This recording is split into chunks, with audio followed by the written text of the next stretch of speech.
Welcome, everybody, to another Folklore Library and Archive online talk. We are very grateful for you being here this evening or this afternoon, depending where in the world you are, to enjoy this evening's presentation, which is from Professor Bob Stone, who is going to be talking, as you can see on your screen, and you will know because you read the event description before you booked your ticket, I'm sure.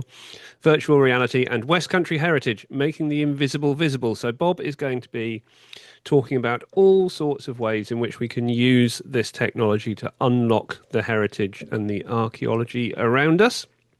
So Professor Bob Stone's by his own admission, 38-year veteran of XR. For those who don't know what XR is, it's two better than VR.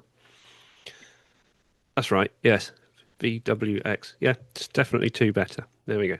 XR, virtual, augmented, and mixed reality. Okay, Bob is Emeritus Professor of XR from the University of Birmingham and now works as an independent consultant in very many areas around human-centered design and XR and interactive technology. He's done very exciting things with the space industry, amongst others. You may or may not hear some about that as we go through, or you could ask about it in the questions later if you don't hear it at the beginning. As Tracy has said in the chat, if you have questions that come to mind during the talk, please do pop them into the chat window. Pop the word question in front of them in large friendly letters so that we don't lose them. And Tracy will ask questions at the end for you. If you have other comments to make, it's absolutely fine to use the chat window to make notes or to say, oh, I know something about that, and then we will talk to you later on. But in the meantime, we will go away. We will come back at the end for the questions and to remind everybody a little bit more about the work of the Folklore Library and Archive. But in the meantime, we hand over to you, Professor Bob Stone. Thank you very much. Thank you, Mark. Thank you, Tracy. Great to be back again. I was with these two lovely people, what, 18 months or more ago, actually in Crediton, in Devon, in the southwest of the UK, where we were celebrating some of the railway history of the region. I'll be touching on that again briefly in this presentation, some of the virtual heritage, virtual history work we've been doing using the railway infrastructure, well, the old infrastructure of primarily Devon, but not exclusively. Got quite a bit to get through.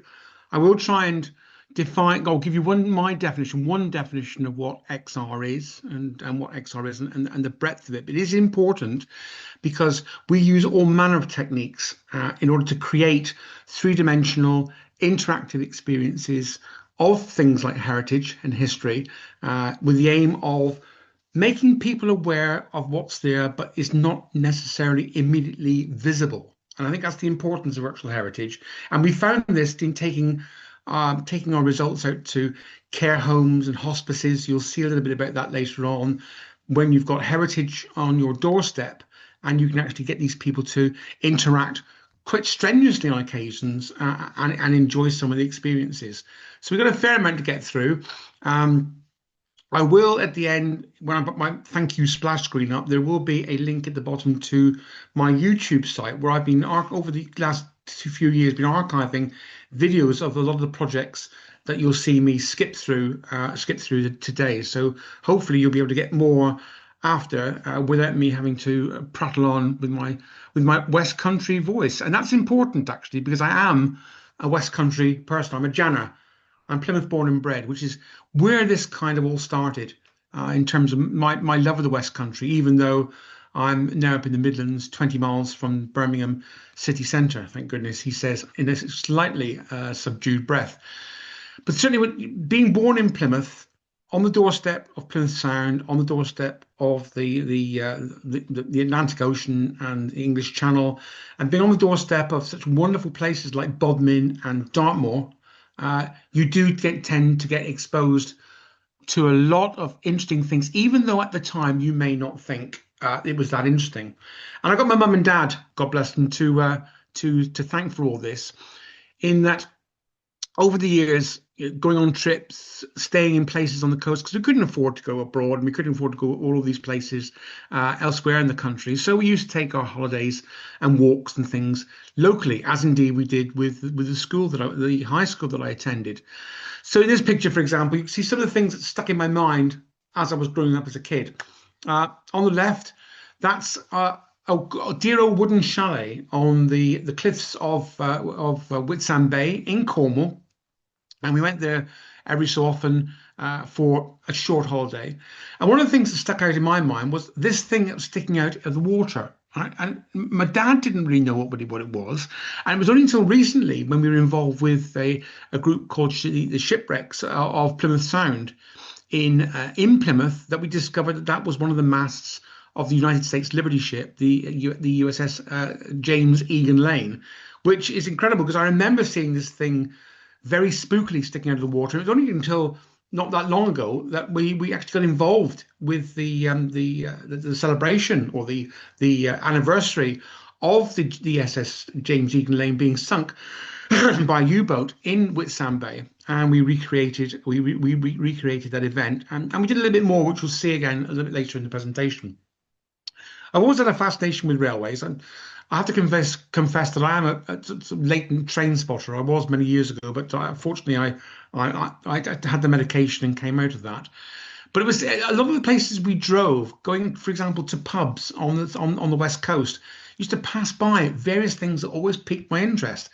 The bridge you can see there is Lara Bridge going across the River Plym, no longer a railway, but that used to ferry all kinds of freight vehicles to and from to places like Turnchapel, Plymstock, to the east of Plymouth City Centre. But we also, when we went on for sports days with the school, we used to do cross country runs. Well, actually, in truth, it was cross-country walks. I was never an athletic person, let's be honest. And we used to go take a walk up the old Plym Valley Railway line, which is now a heritage railway, and one actually that we worked with in capturing some of our 3D experiences for the care homes and hospices.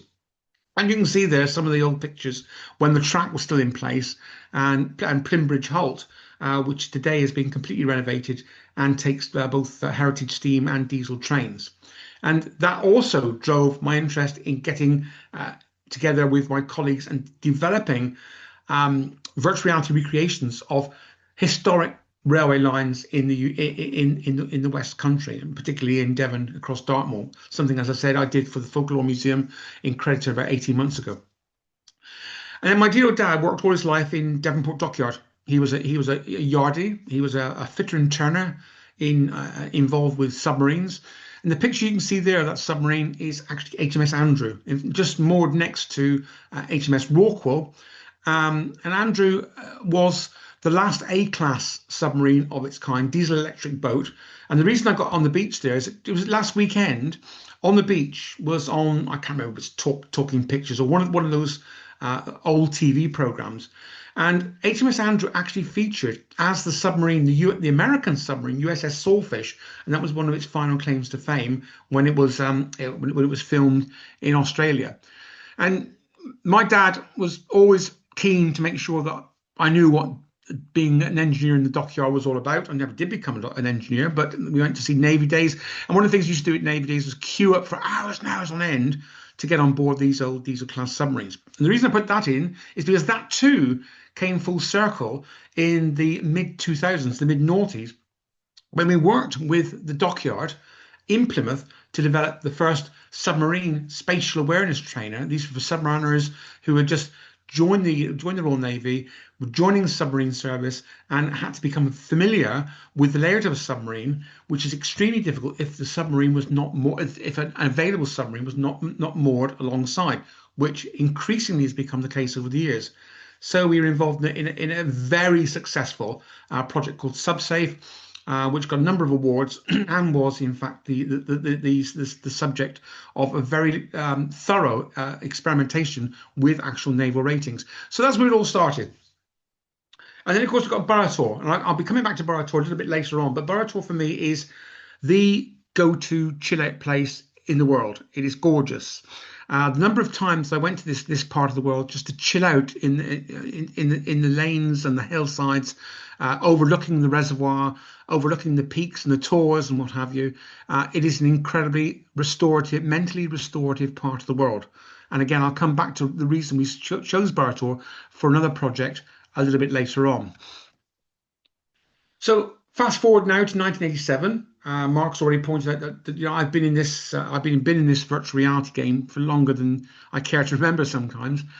But it was due to some work we were doing for the European Space Agency, where I just absolute out of luck was invited to visit a human factors laboratory at NASA Ames in California with these two guys, Steve Ellis and Scott Fisher, wonderful guys.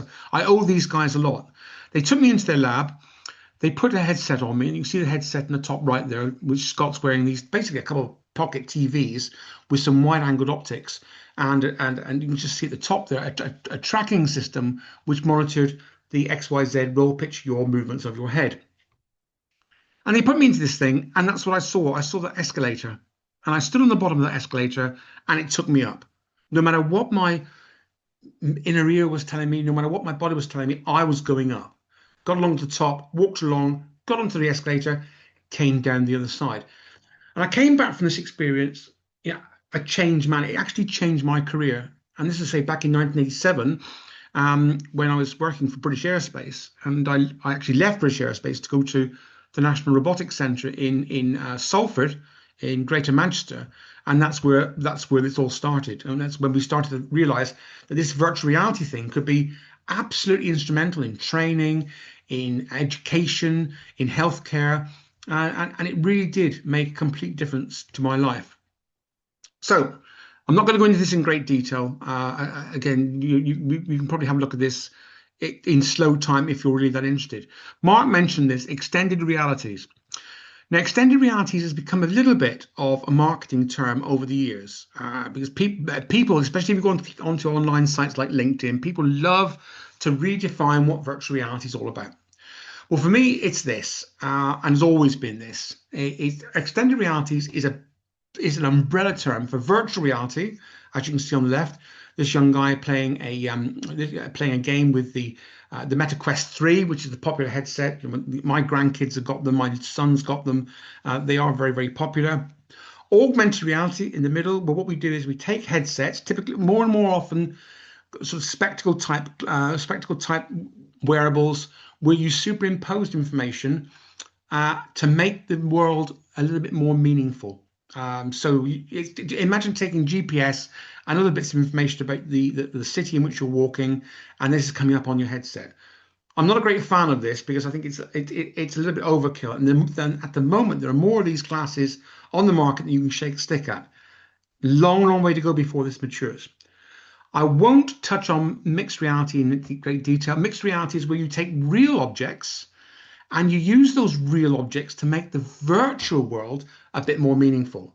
So it's like the inverse of augmented reality. What we're doing is, for example, in this example, the individual sat with the headset on is holding a real joystick, has access to real throttles, but everything else is virtual. So that's where this is trying to replicate things that are not easy to do in virtual reality, such as touch. For example, touch is extremely difficult to do accurately when you're trying to move around with your virtual hands, and use that physical to make the world more realistic, more believable.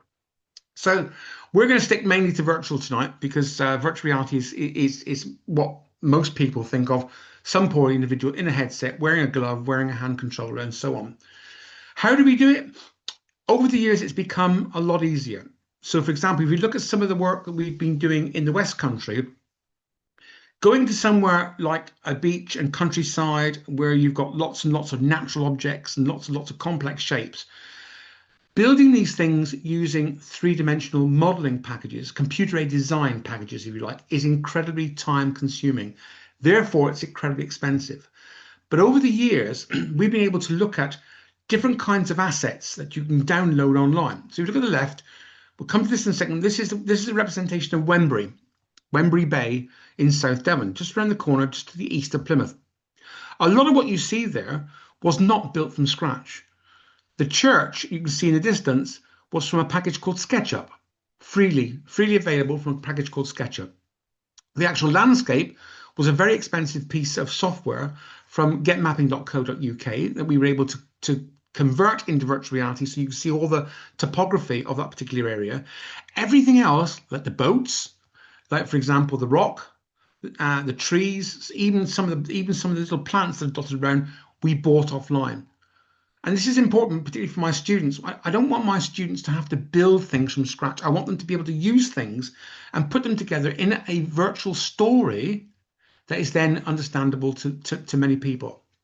And again, things like buildings. If you look at, for example, if what we did for the Mayflower project back in 2020 and 2021, which was to recreate not just the ship, but also the Barbican in Plymouth, what we did was we managed to find a whole collection of medieval buildings that we could modify and put onto the Barbican to make it look what we believe and what some of the historians believe as being representative of what it looked like down there in the 1620s.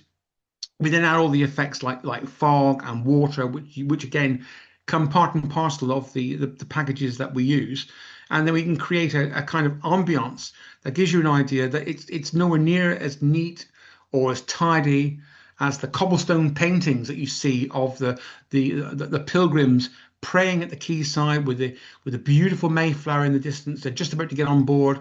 It wasn't like that back there. It stank.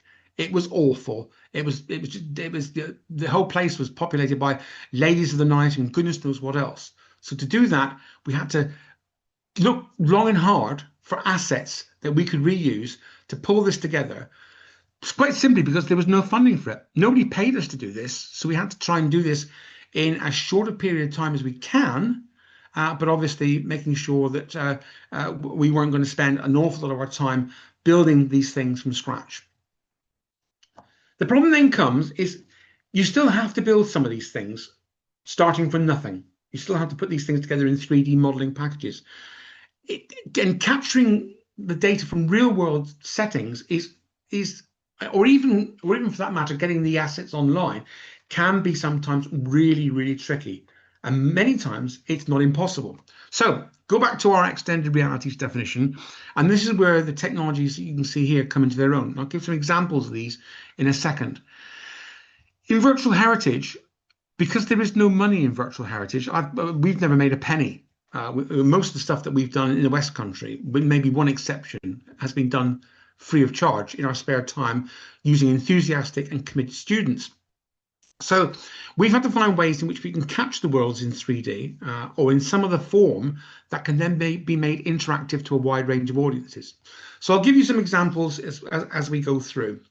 On the left, you can see, or the two pictures on the left, you can see is a Matterport 3D scanner, the Matterport Pro 3, I think it is, which uses infrared and photographic techniques to 3D scan environments and to merge those scans using artificial intelligence to produce an interactive 3D world. I'll give you a couple of examples in just a second.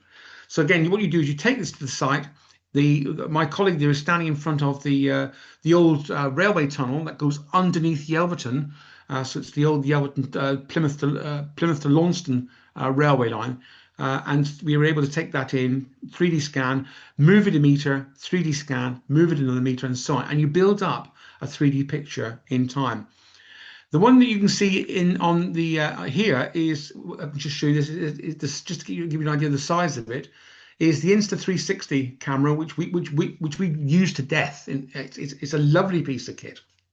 And this is basically two lenses facing in opposite directions, captures a spherical 360-degree view of the environment in which you place it.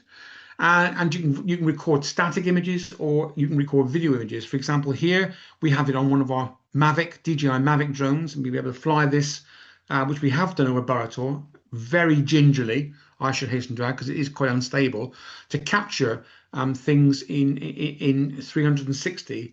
And what we tend to do with that, same with the old steam train, the Winifred steam train in North Wales, is to capture different journeys and then to use those journeys in conjunction with low-cost headsets such as this.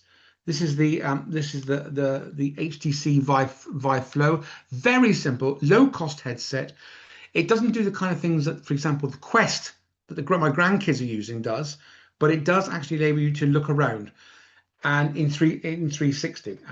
But the beauty of this is if you're in a care home or a hospice and you're chair bound or bed bound, this only works in the rotational axes. Okay, so you only look around, look up, look down, and or move it in yaw.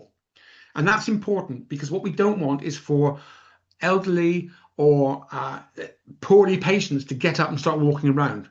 Because that's just not going to happen with this kind of virtual reality. But these little headsets, which I think less than £200 now, you can probably get them on eBay for much less than that, takes the output from this camera straight in, and then you're in the action, experiencing the various trips that we've copied, that we've recorded. And again, you can see all of those in 360 on the YouTube site that I'll put at the end of my presentation. So what does this mean? It means that over the years, these techniques have become so important to us that they've saved us an enormous amount, and some of our, let's say, penniless sponsors saved us an awful lot of time and money. So if you take the clock back to the 2000s, when we were building the submarine that I mentioned earlier on in Devonport Dockyard, a virtual reality representation of Devonport Dockyard, we had to go on board the real submarine with a tape measure and a digital camera.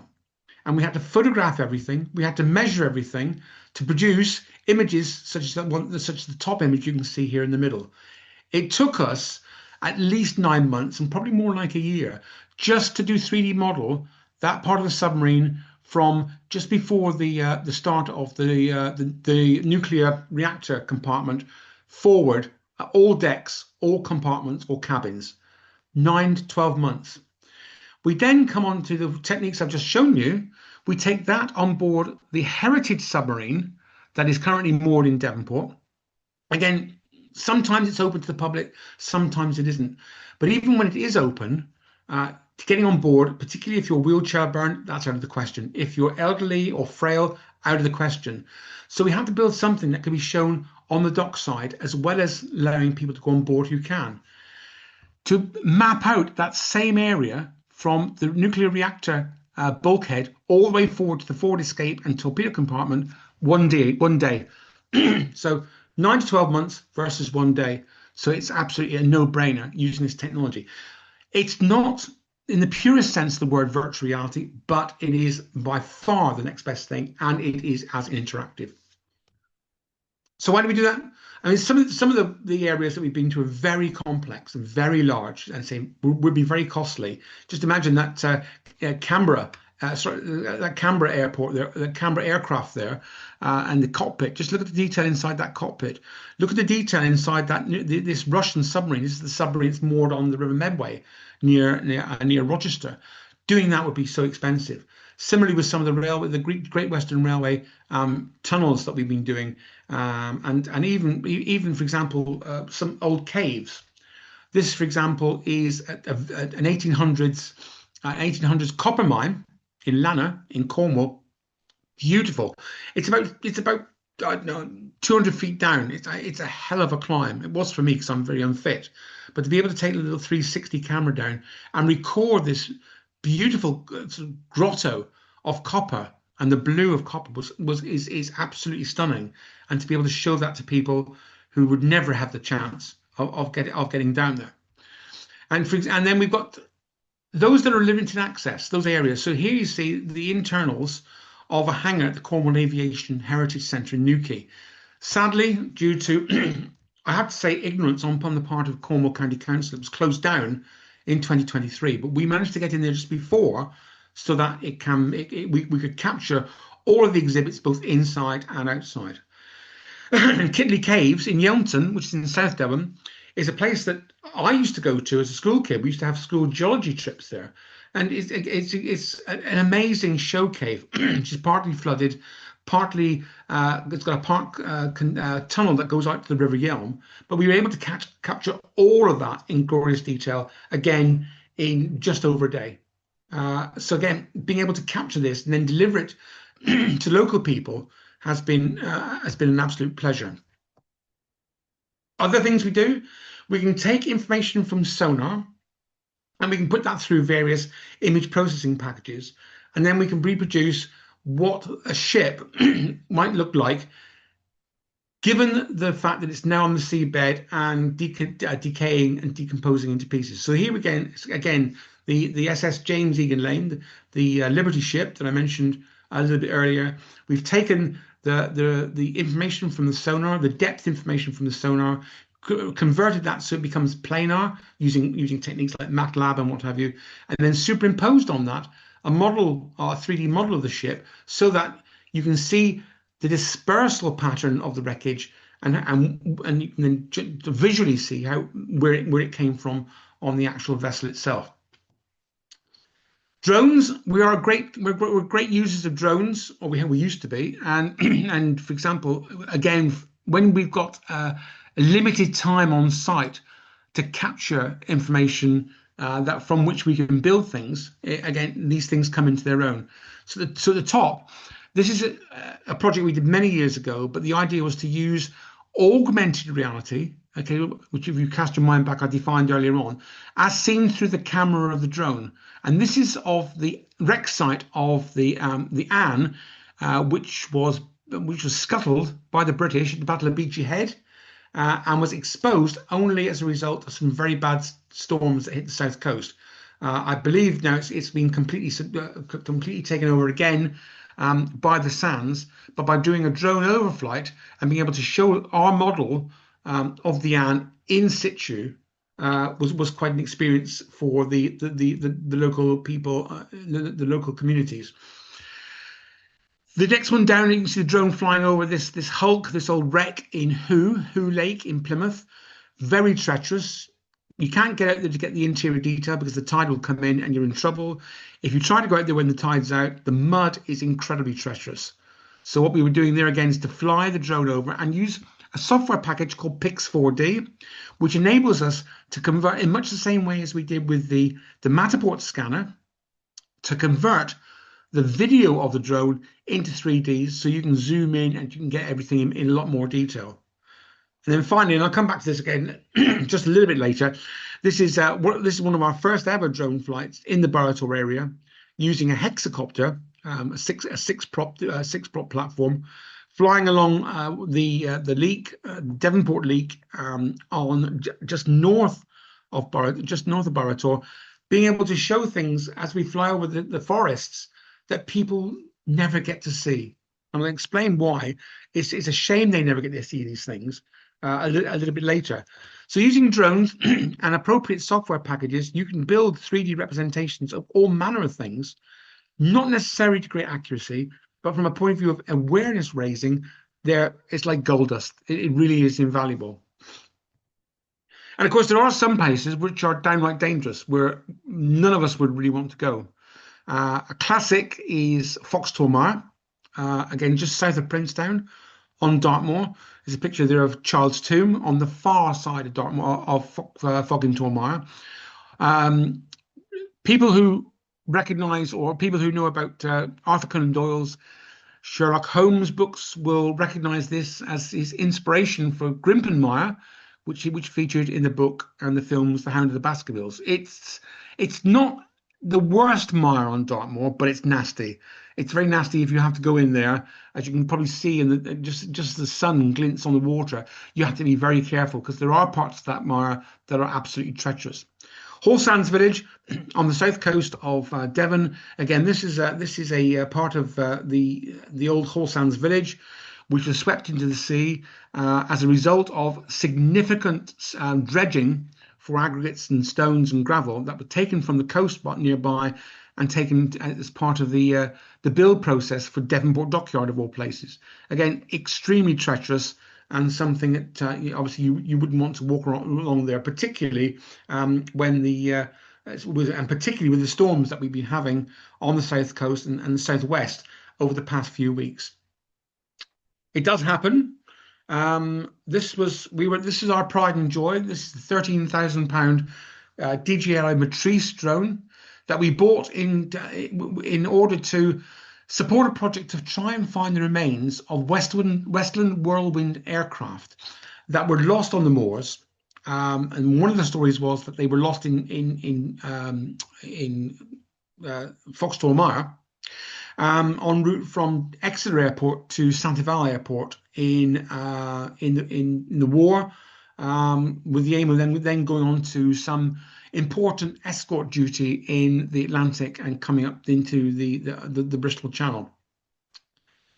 Took off beautifully, ended up coming down. We had no idea. It had about 5 minutes of GPS signal tracking. So against my better judgment and against my instructions, my two colleagues decided to venture into Foxtor Mire.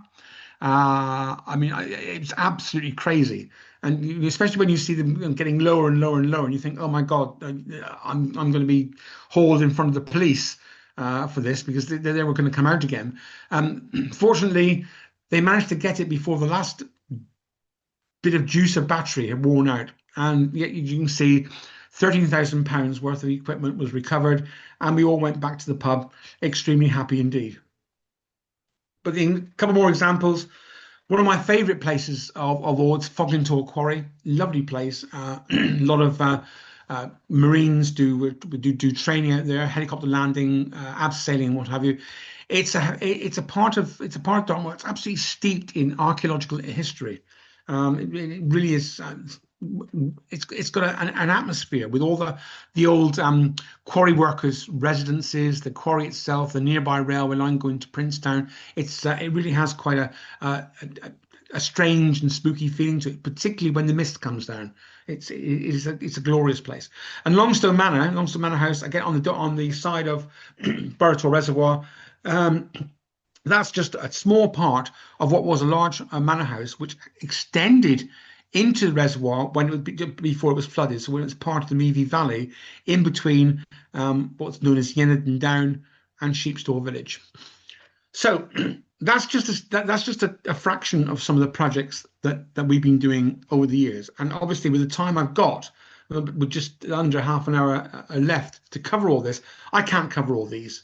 I'm happy to come back and cover the ones that I miss, or we can do something else. But it really is a case of having to be very, very selective about what we cover here. And I'll talk about the Spitfire flight just before we go. This was my number one experience of virtual heritage, purchased by my dear lady wife for our wedding anniversary. Took me up in a Spitfire, and again, this is a 360 camera in the cockpit itself. I'll just show this quick sequence here because I was suffering from an ear infection at the time. So when he decided to do this, I was a little bit concerned, but then discovered to my delight that my ear infection, my ear problem, went away, which is incredibly good news. But again, we now show this on the ViFlow headset to elderly people in particular, and we can't get them out of it. This is a 35-minute flight. Once they're in and they can hear the engine and it takes off and it's flying over South Devon, it's flying over the old China clay works. You can see Burrator Reservoir in the distance. We just can't get them out of it. So again, 360, it was just one of the experiences that we've captured in the South Devon area. Now, very briefly, virtual heritage isn't new. It's been going, I would say, since the late 1990s with the 3D modeling of the French caves Lascaux, the Chinese terracotta warriors. Virtual Pompeii has been done to death. There are more virtual Pompeiis over the years than I've had hot meals. And various Egyptian tombs, including the tomb of Nefertiti. These have all been done using virtual reality. My favorite was in Monte Carlo in 1993, where over the French ISDN telecoms link, a curator from the museum in Cluny, which is in eastern France, linked up with a priest. I think it was a priest, Father Di Falco in Monaco, and they went on this guided tour of the Abbaye de Cluny, which hasn't existed for hundreds of years.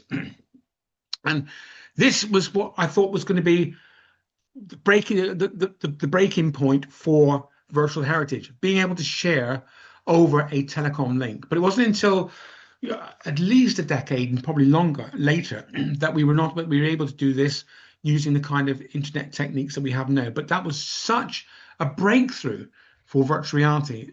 I can't tell you. as indeed was this. Some of you may remember the game Unreal. When the Unreal game came out, late was it late 90s or mid to late 90s? I can't remember now.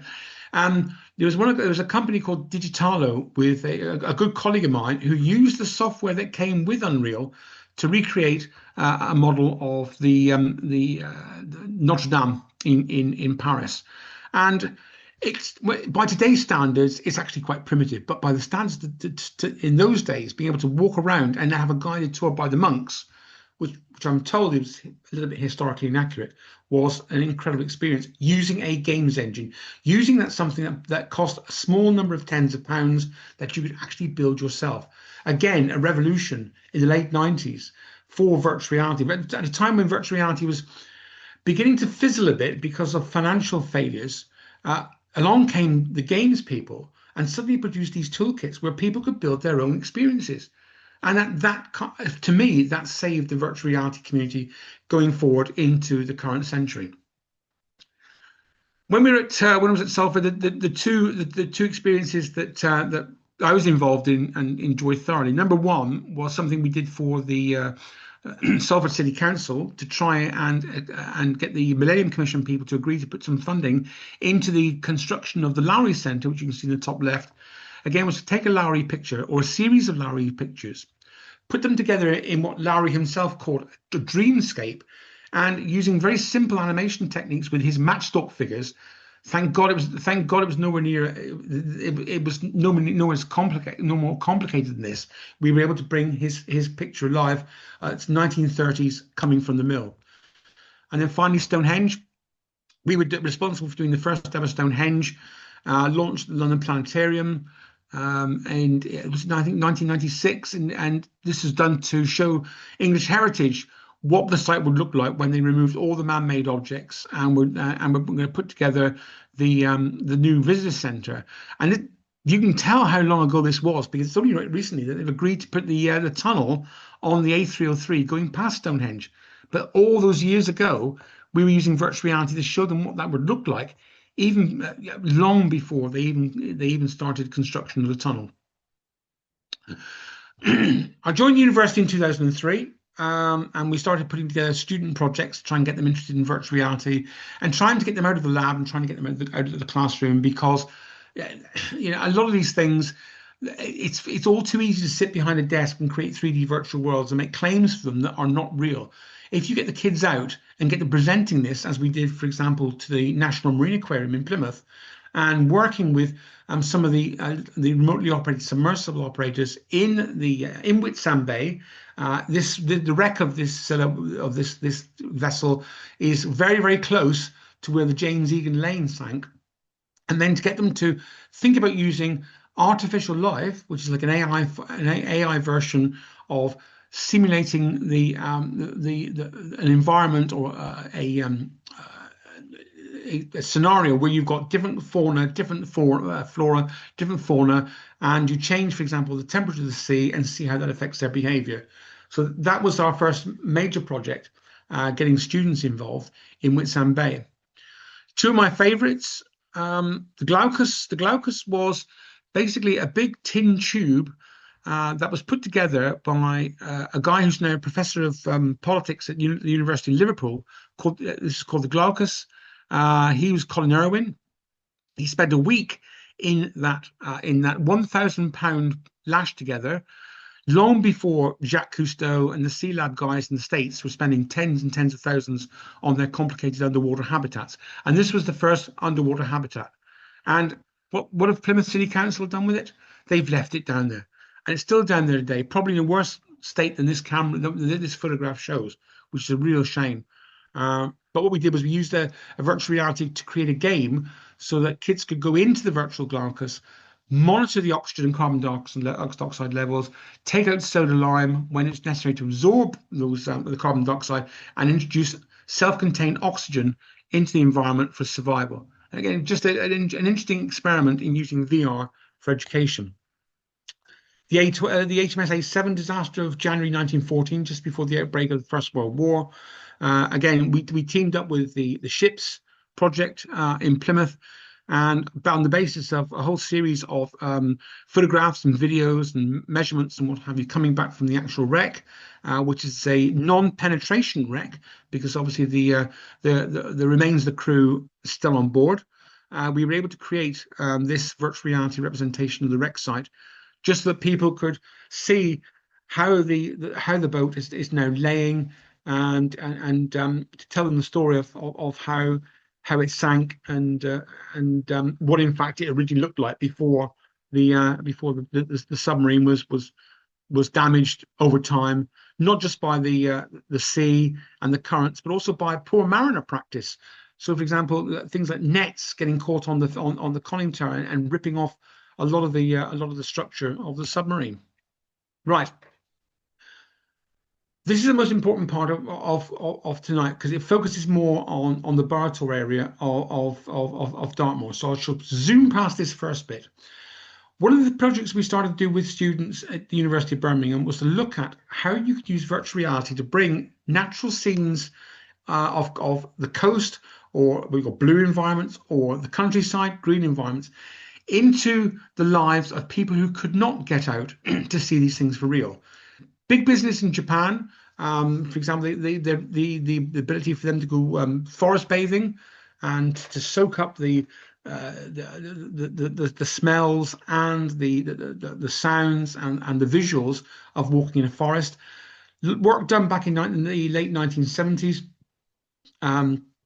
showed that patients who were in a recovery room were and had views onto greenery, bushes, trees, and what have you, recovered faster, rated their stay in hospital as more positive as than those that were in rooms that just had views onto a brick wall. We thought this is incredible. But if you look at a lot of urban hospitals, very few of them have actually got views onto greenery. So we thought, well, could we reproduce this using virtual reality? And could we actually deliver this to hospitals to see if it affected mental and later physical performance? So we chose two areas. Wembury, I've already mentioned. Barator, I've already mentioned. And Wembury, the 3D model, I talked about how we constructed that earlier. And here you can see Wembury at dusk, and you can hear the sounds. You can walk, you can listen to the coast, the coastal sounds. You can listen to the tide coming in. You can watch the sun go down. There's various creatures, insects and creatures that are moving around, and you can explore quite a wide area. In the case of the gentleman in the top right-hand corner, he's using a motormed, an arm-controlled motormed exerciser, to propel a monocycle, or sorry, a disabled cycle around the path. And what we do is we increase the difficulty of this on subsequent days, so it increases his ability to, it increases the amount of power he's got in his limbs, and also helps with diaphragm exercises. The lady on the left, that picture was taken in intensive care at the Queen Elizabeth Hospital, again, to see whether or not giving them exposure on a large screen, not a headset, because that was a no-no, absolute no-no. A large screen would enable them to be able to jump between scenes, choose their favorite spot to watch the sun go down. And the reason I include that is because whilst we were at Wembury, we started talking to people. People wanted to know why we were there, why we were doing photographs, why we were measuring, why we were doing all these kind of things. And talking to these people, a number of stories came out, a number of stories about the history of Wembury, various people and their experiences of going on the beach, going on coach trips. These stories, we begin to think, well, there's a huge amount of data and information here. We really need to capture this in some way that it'll never be forgotten, because these people aren't going to be around forever. So one of the projects we followed up on, just to show the residents of Wembury what could be done, were the proposed docks of 1909, which, had they gone ahead, would have decimated this area forever. So very, very briefly, what we did was we worked with historians. We did an awful lot of research in some libraries in London. We found an old book which had, as you can see, the map of what this dockside would look like. In fact, if I do this, you can actually see the extent to which this dock would have been, which would have taken over the entire area. All these hills would have been filled with dock workers' accommodation, and it was just to show that it would have really killed the area off altogether. Fortunately, for financial reasons, the House of Lords rejected it, so it never happened. But again, just to get people interested in local history and what might have happened and how their lives would have been affected had this gone ahead. Barator, of course, as I say, I'm quite biased towards Barator, as you probably gather, but Barator, the setting for Steven Spielberg's Warhouse, even he experienced, as he called it, an abundance of natural beauty, and he fell, even very much fell in love with the place.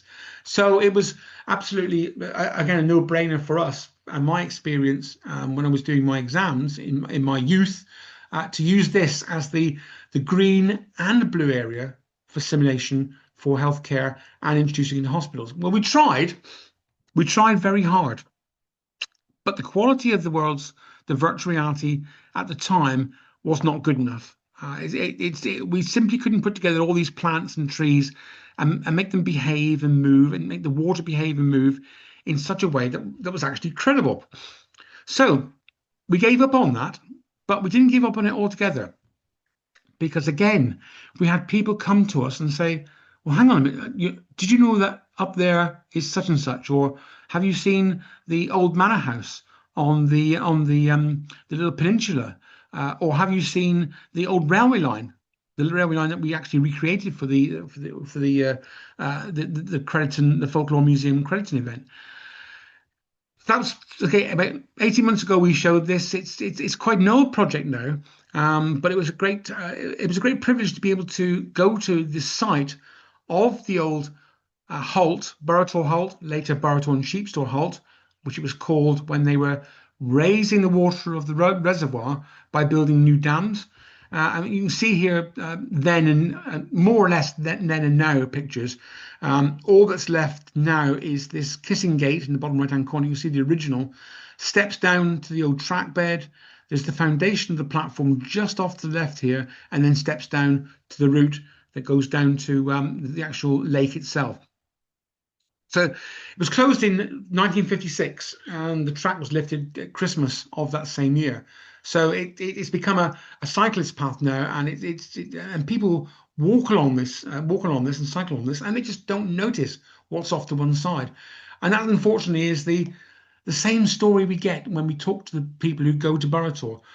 They go to Burrator Reservoir, they park their car, they run immediately to the ice cream van, they get their ice cream, they look at the river and the water and think, oh, that's nice. Yeah, well, done that, back in the car, go home again.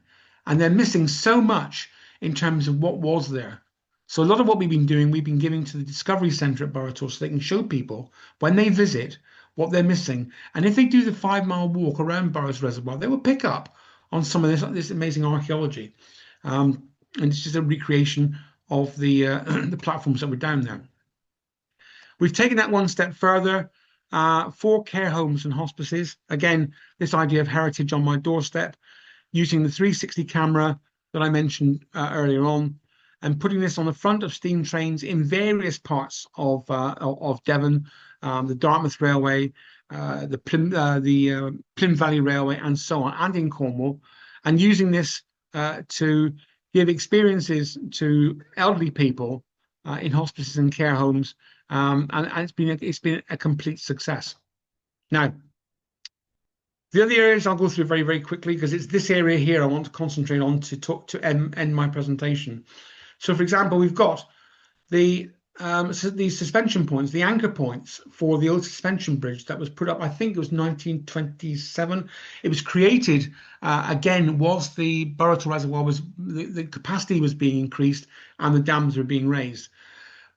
Very, very close on this side, where the ice cream van is normally about there. On this side, very, very close to the main road, people walk past, they don't even look, they don't even see them.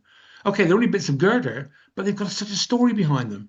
Same on the counterparts on the other side of the lake. Wembley Walk, lovely little walk. Can't be more than what, a couple 100 yards long. It's a walk that was put together, built by workers who were rewarded for some of their work on the Burrator estate. They were taken to Wembley to see a football match, and they came back and they created this walk called Wembley.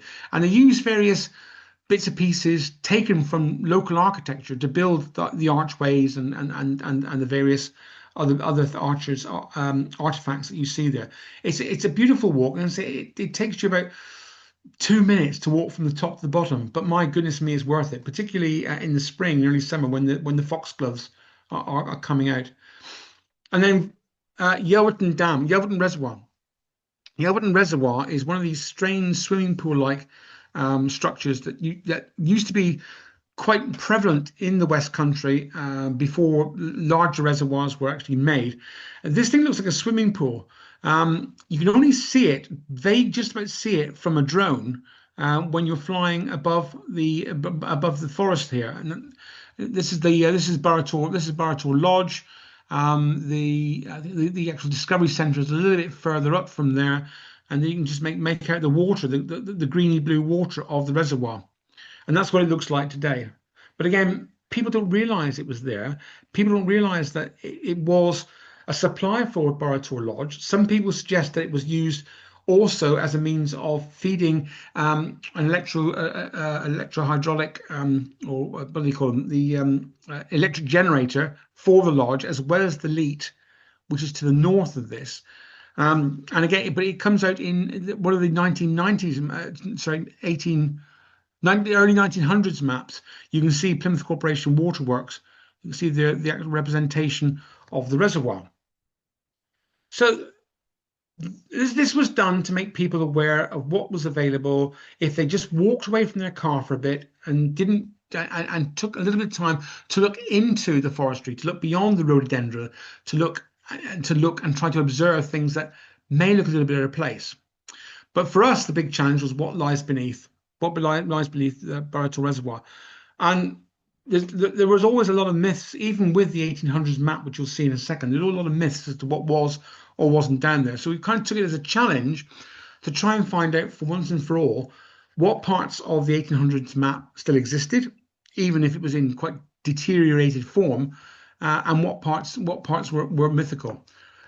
There was always a claim that there was a village in Barrator Reservoir, a village that when there are times of drought, the bells, it tells the church bells ringing in the dead of night. If there was a drought, the spire would appear and the bells would ring. As it turns out, that's complete nonsense. Yes, Lady Barra Reservoir in Derbyshire, that was the case originally, not now, but that was the case where a church with a spire would appear at some stage at times of low water supply. So off we went in our usual crazy way and decided to find out if we could get something down there that would tell us what was actually down there. So we bought this little radio controlled yellow submarine. See here with my PhD student, and we put it in the water with a camera in the dome at the front, and we got pictures like you can see in the bottom right hand corner. So that was a spectacular failure. Great fun. We got absolutely chilled and soaked and what have you, but it was great fun. And then in 2016, we teamed up with a Falmouth-based company who owned an autonomous surface vessel, multi-purpose unmanned surface vessel. And using the onboard navigation, this thing would sail up and down the reservoir autonomously with a multi-beam sonar, which was lowered on a pole below the actual ship, and it would carry out recordings, sonar type recordings underneath the reservoir itself. So January and April, 2 missions. First mission covered this area. Second mission, importantly for us, covered this area up to, but not right up to, because we were not allowed to get that close, up to the dam itself. And then what we did was we imported the sonar data into the toolkit that we use, Unity, to see if we can get some real-time visualization and to be able to adjust the shadows and the lighting. And this is what we found. Absolutely amazing. The amounts of structures that were down there, including the scarring from the original quarrying that built the dam itself. Again, you can see here Sheep's Door Bridge. You can see some of the quarrying there. I'll come on to what's in the distance in just a second. And then we decided to correlate that with the most historic digital map we get our hands on, which is the 1880s, which we downloaded from Digimap, which is an academic resource online. So here you can see some comparisons. Here's the 1880s map. You can see this is the Essery farm. You can see here, notice the shape here. You can just make that out. There are the foundations to the farm. You can see the other bits there. This field or this enclosure is very, very prominent. as indeed are these other structures going off. The road going across Sheepstall Bridge, you can see there, on there. That's this is the Devonport Drake's Leat. This is Drake's Leat. This is the River Meavy, all coming out really, really clear, including the scarring to the quarry. There's the farm again. You can see that, in fact, even down to the detail of the duck pond with a little island in the middle, which we got information on from the locals. Here you can see I've turned it upside down. Here you can see Sheepstall Bridge, and looking at the pictures from this, it did look as if Sheepstall Bridge had collapsed in various places, but it still gave us a very, very clear picture. And then we decided to look at these areas that we've been concentrating on, Sheepstall Bridge, Esserley and Longstone, and start to make some 3D models just to fill in what the converted sonar data wasn't giving us.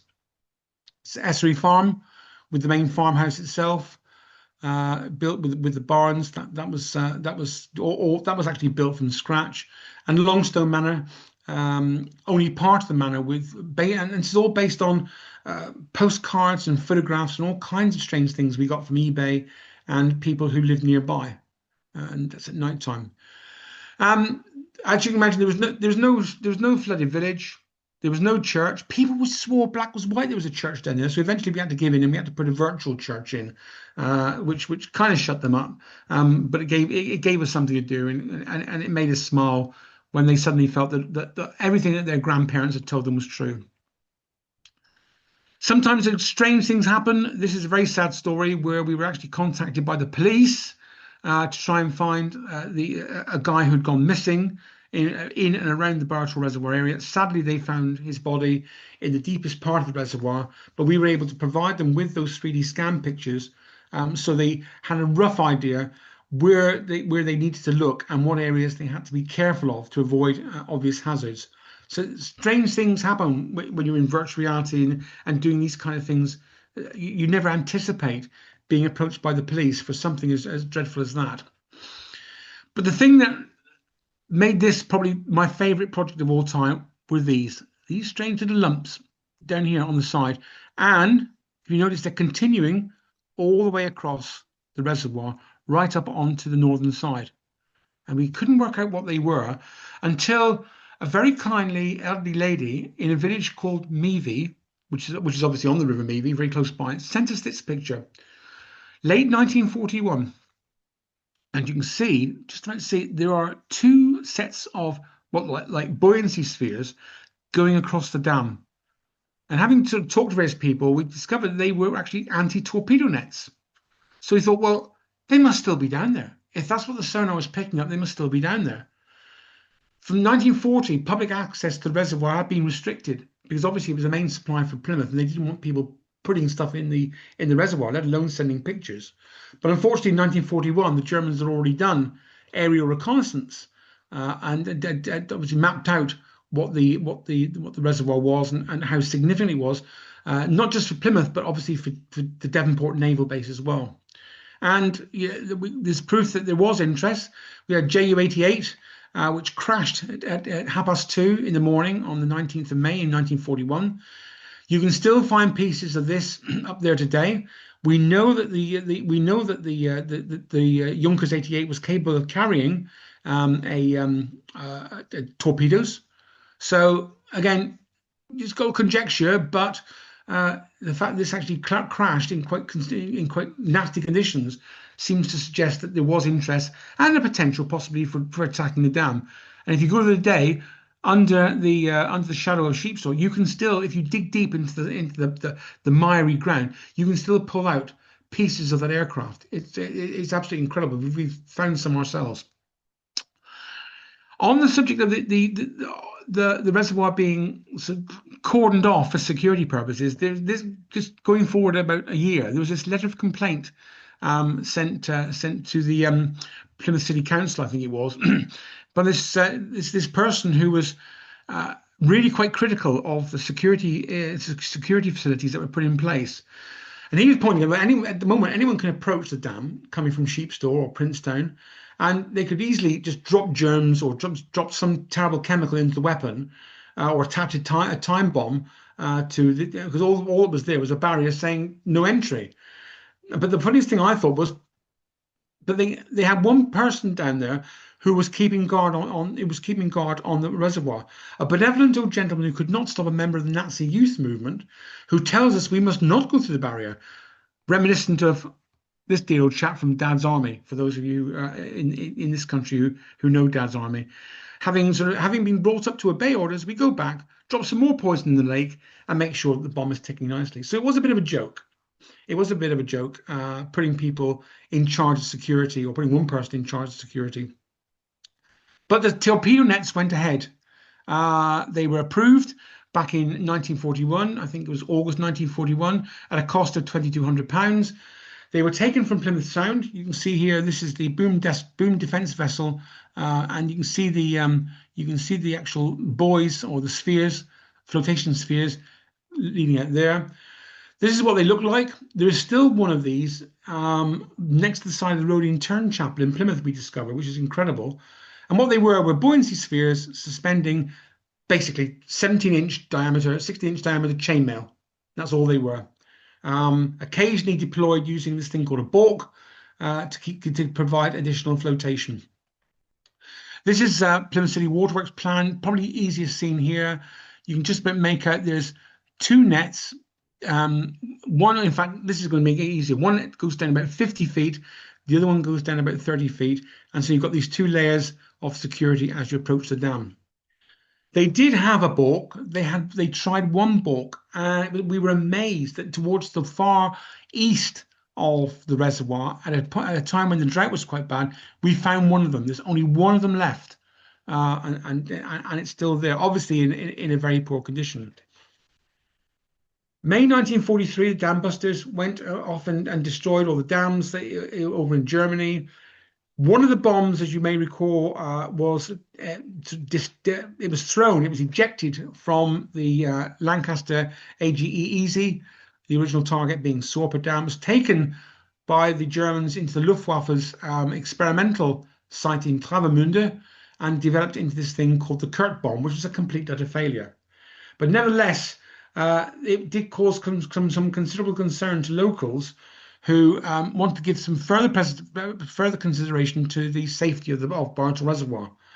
But at the time, it was decided that Boratol was a priority 2 reservoir, and not really worthy of being given any more protection whatsoever.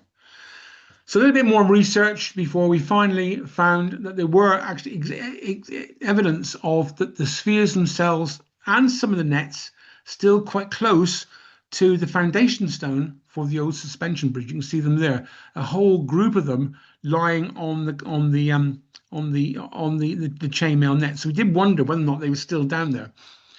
So we did two dives with our remotely operated submersible. The first found one of the spheres, which was, we were incredibly excited to find that, and indeed again resting on some of the nets themselves.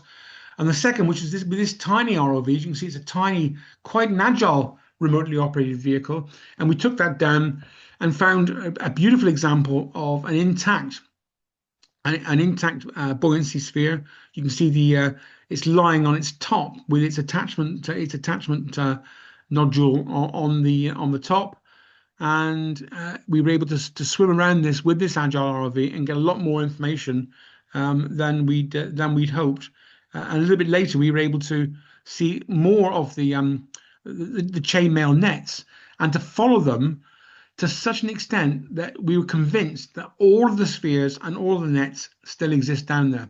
And again, you can see here, if I just pause it very quickly, there you can see one of the invasive species of crayfish that they are still trying to remove from the reservoir. But the images are clear that these are those 16-inch chainmail nets that are still down there even to this day. So this was really quite an exciting project because it showed us the value of virtual reality. And this is to conclude that we can actually use virtual reality to interpret forms of data, particularly forms of sensory data that otherwise wouldn't yield that much in terms of history. So we took the data from this MUSV shown here. We converted it into a virtual reality fly through, and that gave us enough information to pinpoint the areas where we needed to take our little ROV down to discover or rediscover the existence of these anti-torpedo nets in Barator. Nobody knew they were still there. The local villagers were absolutely amazed that they were still down in the reservoir, which they just take for granted as being, a large body of water with no history at all, and certainly no flooded village. So why do we do it? It's not for money. I say we've made no money. We don't particularly want to make money from it, or we never did. Sadly, we can't do this kind of activity anymore, which is really sad. So it's certainly not for money. It was great because we test new scanning, new drone, new underwater sensor technologies. We could get the kids out of the lab into quite often semi-hazardous environments for them to test their projects and to show them that it's not all about sitting in a comfy lab and building something that just passes an exam. It's about getting out and interacting with people. Again, certainly getting them out the comfort of the lab. And the biggest reward for us, non-financial reward for us, without a doubt, was sharing those experiences at STEM events, kids, special needs kids, mainstream school kids, different committees, different events where this guy, for example, was 95, ex-Battle of the Atlantic guy. He was walking around this deck of the Mayflower like an old pro, and just seeing the response of these people experiencing something that they knew about because it was on their doorstep, but would never ever experience. And it's important. It's important that somehow we try and engage with these people more, particularly in virtual heritage, because these are the people who've got relatives or have themselves shoeboxes and suitcases under their bed, which still contain information that's like gold dust. At some stage, we're going to lose this forever. So one of the things we found, particularly doing the Barator work, is that this information is out there. It's incredibly valuable, and only by exposing people to what they had no idea, the things they had no idea about in their local region, can we get them, like the lady, for example, who sent us that 1941 picture of those tiny little blips going across Barator Reservoir, which kick-started a complete project. And again, being able to take different technologies to various places. This is what we did with the Mayflower project, experimenting even with virtual smell, courtesy of a company called OVR, who loaned us a couple of their systems so you could smell the Barbican, let alone walk around it. And that's the experience. Those are the experiences that have really kept us going for a while, and made us want to go back and do even more. So thank you for your attention. My email is down there if you need to contact me. The YouTube site is probably worth visiting if you are interested. There's a whole raft of videos, not just heritage, but those 360 videos that I mentioned as well, and other projects in defence, in space, in healthcare. Some of the lectures I've given elsewhere. It's a wonderful, exciting area, and to be able to pass this on now to those that are coming up behind us is going to be a complete honor. Thank you for coming along. I've had this red times up on my, you probably can't see it, red times up on my watch for a while now. So I will shut up and hand back to Mark. The time is never up, Bob. It's absolutely fine. We don't set a time limit on these things, especially not when they're so fascinating, which this absolutely was. You cannot question the value of the work that's being done here in terms of heritage and those sorts of things, for sure. You can possibly question whether you want to be smelling the Barbican whilst you're looking at it, perhaps, but you certainly can't question the value of this. We will give Bob just a moment to take a breath and have a drink and whatever. And I'll say to you might want to unshare your screen now, Bob, as well. Okay, yep. Thank you. So whilst we give Bob a minute to just catch his breath, you can pop any questions that you might have based on what you've just seen and heard in the chat window, and we will ask those in just a moment. I'll take this opportunity while we have a little break to just mention why we're here. So the Folklore Library and Archive is a registered charity based, as you heard Bob say, in Crediton in Devon. We are committed to preserving and collecting folklore and traditional materials and heritage materials, such as the things you've seen today, in all of their various formats. And crucially, if you read our constitution, making those things freely available to the public through open access for the public good. Very much the kind of thing that Bob has been doing with the work that you have seen in this presentation today. There was a very valuable end to that presentation there, talking about unlocking heritage on your doorstep. That's a very big part of what we do. So much information is held in people's minds, and we do look to collect a lot of that through oral history and reminiscence and those sorts of things. And also through people's personal collections, photographs, home videos of areas from 50, 60 years ago or whatever, digitizing cine film, all of those sorts of things. We do all of that. You can learn lots about what we do on the website. You can see behind my shoulder there, folklorelibrary.com. That will tell you more about the charity and ways that you can interact. You can volunteer with us. You can volunteer remotely. You don't have to be in our area. You can volunteer via the joys of the internet and work with us on the things that we do too. Do get in touch if you're interested in doing any of those things. These online presentations, such as you've been at tonight, are a very valuable way for us to help to fundraise for our charitable work. Much like Bob, we don't really get paid for doing a lot of this stuff. So these things cost time and money to run. So the ticket money from being here today will go towards our charitable work, as indeed will ticket money from any other presentations that we are putting on that you might choose to come to. On that note, we haven't put the tickets online yet, but we will shortly. You bought your ticket via Eventbrite. If you follow the Folklore Library and Archives Eventbrite page, you'll get notifications when the tickets for our next presentations come up. I can tell you that the next one is on March the 21st. In the evening, as this one is. That presentation will be from Dr. David Clarke, who we like to think of as the UK's equivalent of Fox Mulder, perhaps. And one of his colleagues from the Sheffield Hallam University, where they are based, Andrew Robinson, who is a photographer. And that will be looking at unpicking various UFO stories and myths over the years. So Dave was the spokesman, the British spokesman for the National Archives when they declassified a lot of the MOD material on alleged UFOs and such things in the UK a few years ago. So he has a wealth of knowledge on this. And Andrew is a photographer with experience and expertise in kind of forensic photography. So they'll be talking about their exploring and explaining the famous Calvin UFO photo, which was in the press recently. You can look it up on Wikipedia if you don't know much about it, and various other UFO-related stuff. So that will be on Saturday the 21st of March. Saturday, I believe it is. Yes, Saturday the 21st of March.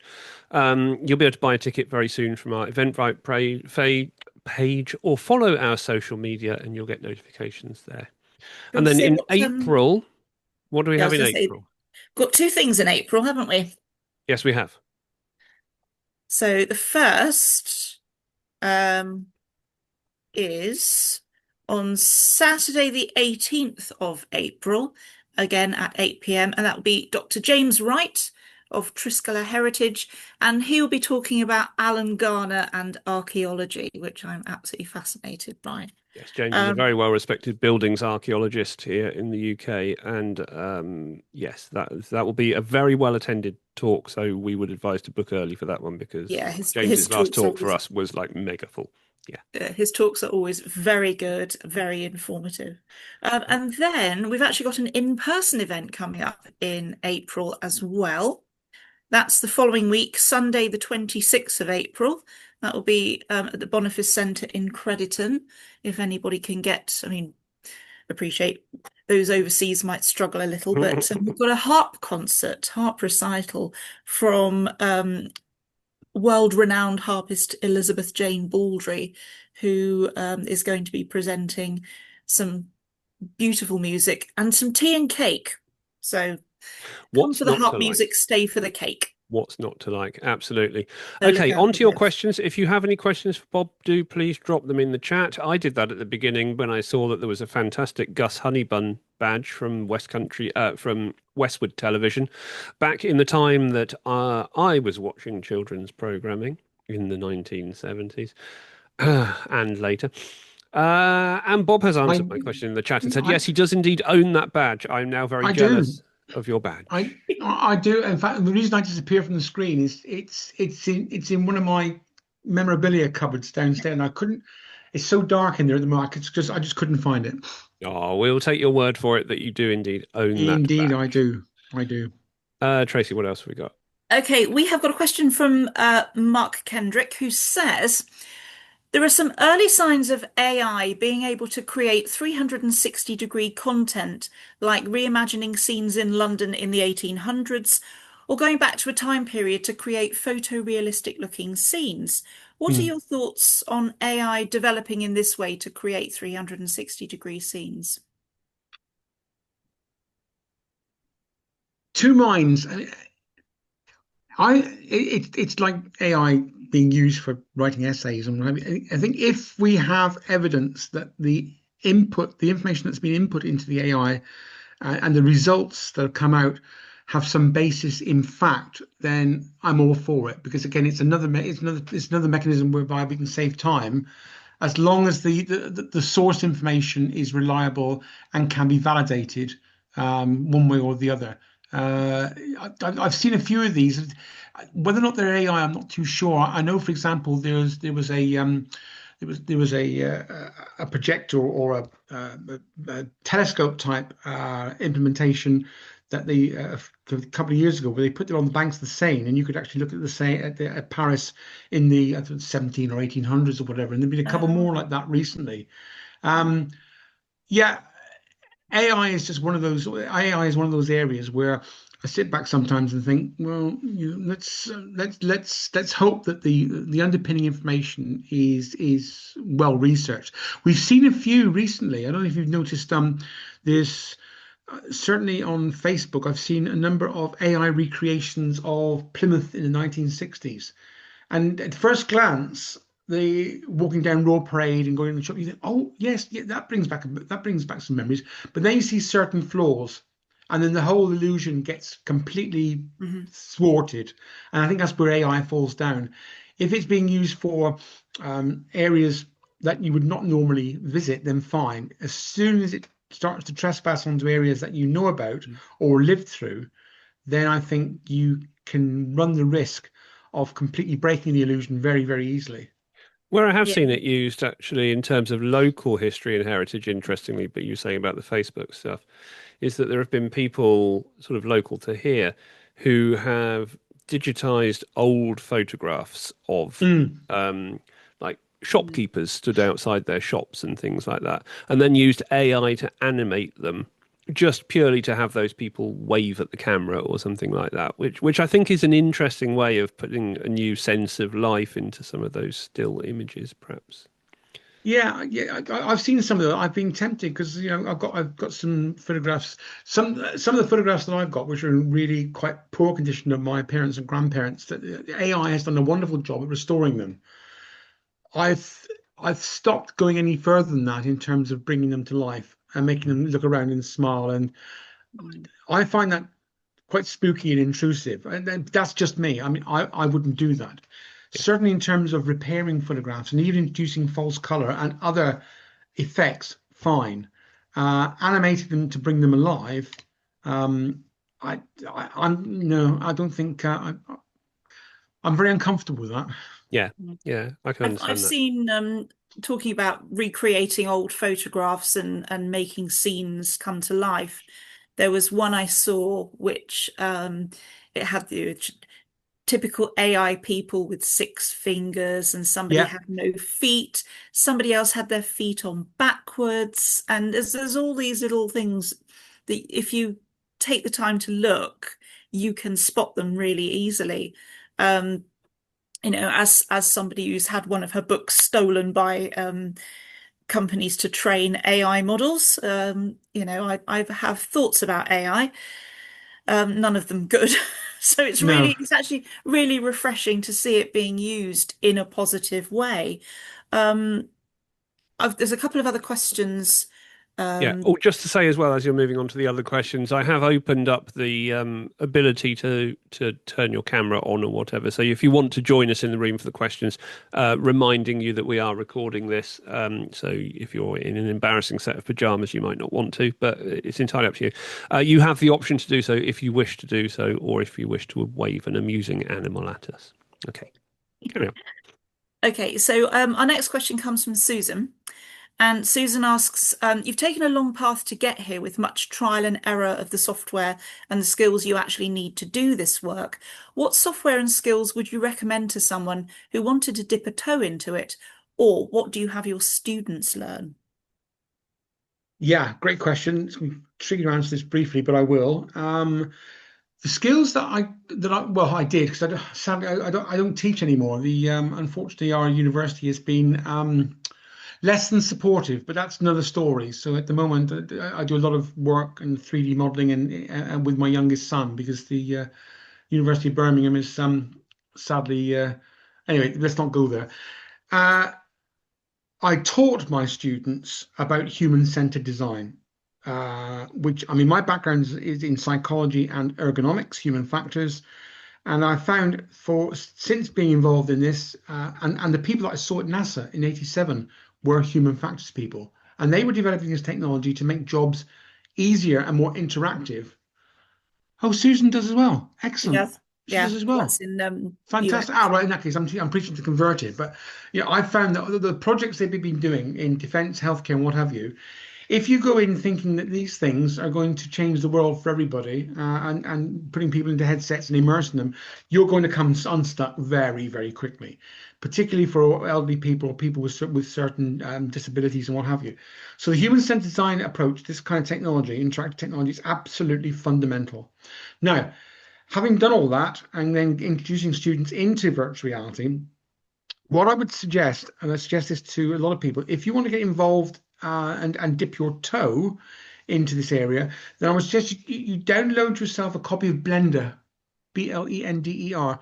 Blender has come on leaps and bounds. People used to pour scorn on Blender because it was kind of like an amateurish, not very professional type tool that people tinkered with.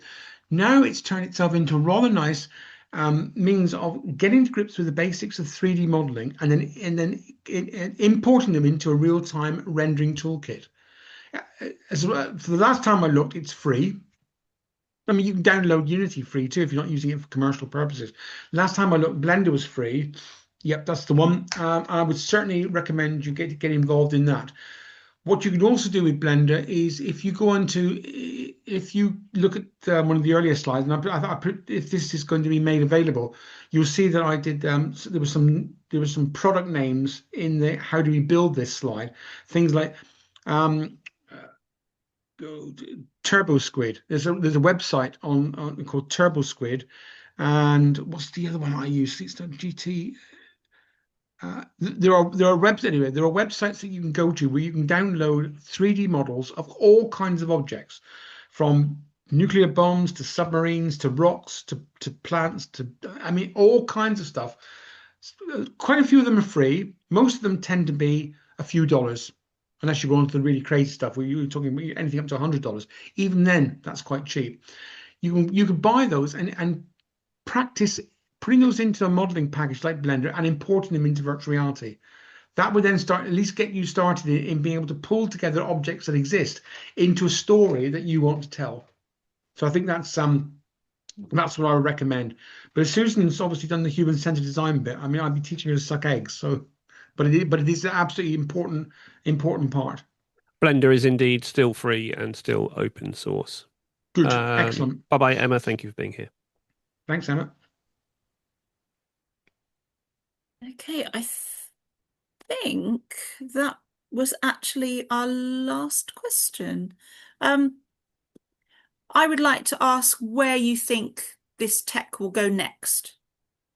Oh. I was asked that in the 1990s and I got it completely wrong. That was one of the reasons I always sigh when somebody asks me that because I know what I'm going to say is going to be is Sorry. wrong. It's we're going through quite a lull of interest in virtual reality. If you look at Meta, Mark Zuckerberg's Meta, they have made loads and loads of people redundant. The so-called metaverse that everyone was dribbling about a few years ago, most examples that are collapsing, going to the wall. It's almost a rerun of the late 1990s when those who put too much hype behind virtual reality went belly up very, very quickly. That doesn't mean to say virtual reality is dying. And if you read that online, it's rubbish. It's not dying. It's just going through a lull. Now, the software is available. It's very good. You can use Unity. You can use Unreal. You can get your introductory courses through Blender, blah, blah, blah. The technology is the thing that's holding us back. So I think the headsets are going to eventually come to a stage where they can't be developed anymore. It's putting a TV onto your head. End of. Once we start, I'm going to be a bit extreme here. Once we start looking into brain-computer interfaces, then we'll start seeing experiences, for good or bad, that really will immerse you into a multi-sensory world. Touch, the sense of touch. Some of the medieval torture instruments that they've been expecting people to wear to create the most unbelievable sense of touch when you're reaching for a virtual object beggar belief, and the price and reliability of them is just ridiculous. So I think touch is again another one of those areas where the brain computer interface will overcome some of the problems that we're seeing today. Smell, sorry Mark, smell is vital. I think smell is absolutely important. OVR, the Even at company, the just barbecue. announced a new smell system, which is worth having a look at. OVR technology in the States. They've been working on that for at least the last 18 months after we loaned their system. I think smell is going to improve the sense of immersion far more than any of the other senses we're seeing at the moment. But I It's do so think brain evocative, computer isn't it? interfaces. It's so evocative, isn't it? Smell. Yeah, it's evocative. It's got links with long-term memory. Yeah, and it's the most poorly.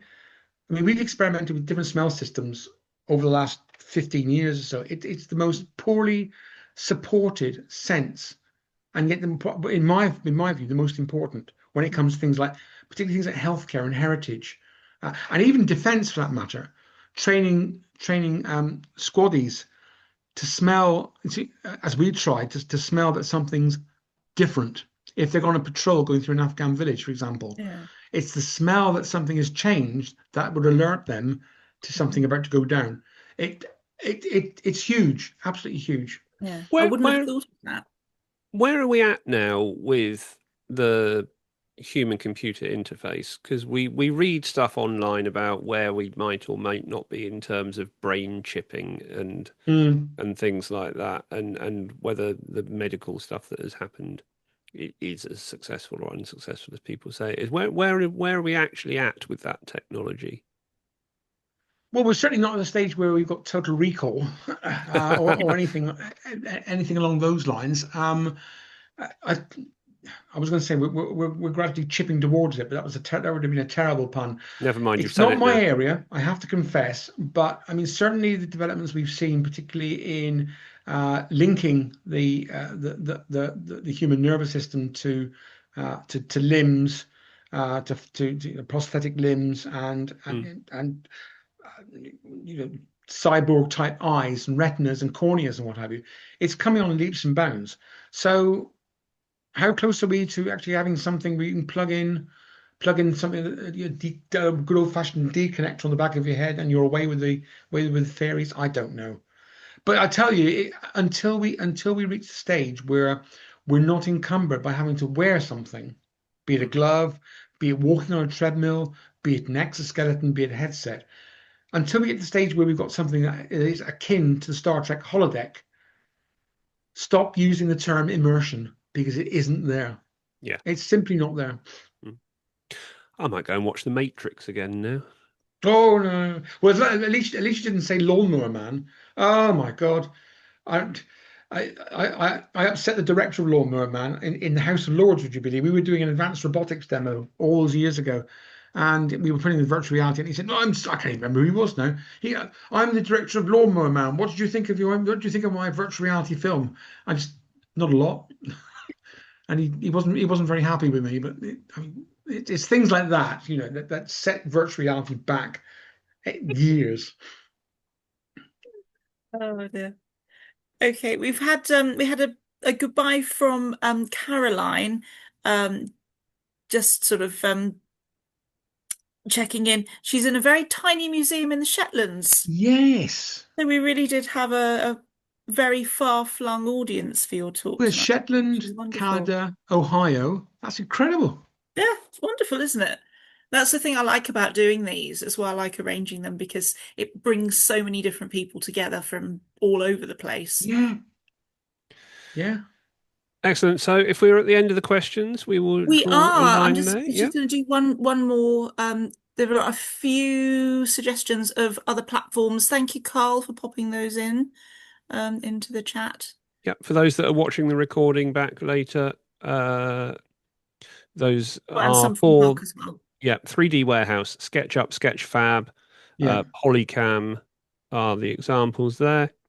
And to find out more about the work that Mark Kendrick is doing, Yeah. there are some website addresses there as well: Mm. vrcare.co.uk, vrrobin.com, and vrstage.co.uk. You can visit all of those too. So I think it just remains for me to say to those people who haven't had to already drift off in the last couple of minutes, who have already done this themselves, to just say thank you and show your appreciation, as we do indeed, to Professor Bob Stone for that fascinating look into VR and our heritage. Thank you, Bob.